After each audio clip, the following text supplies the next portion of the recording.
June 27 Posem Yadu Tobani Haiba Miyoi Mari Laikai Miamna Paramatung Warakre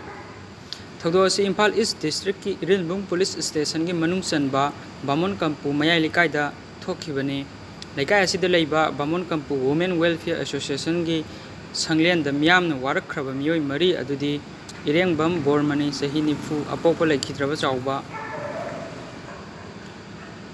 Kongkham Devjani Sahi Nifu Manga Mapurobe Ratan Nauksekpam Prema Sahi Yankai Nithoi Apokpa Laikhidrava Nimai Amadi Kongkham Ongbi Sanatombi Sahi Nifu Manga Mapurobe Suranjoy Kawi Makoi Marimak Laikai Adumaktagi Ni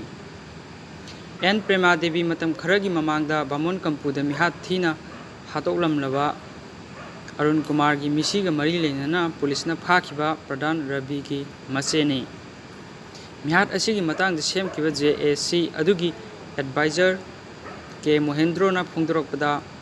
hairiba miyosing asina posem yadu tawduna miyoi kharada ayat apan pibagi thabaksing sathare haina maral siri makoi maribu phaduna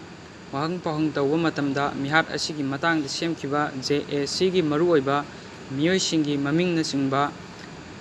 Brajaputra Mana Yantra Sembada Hapada Ivagar Loinana Black Art Ki Thabak Sing Chathabani Matung the Amukhana Tawdanava Waraklava Matung Police da Sinakragani Hairi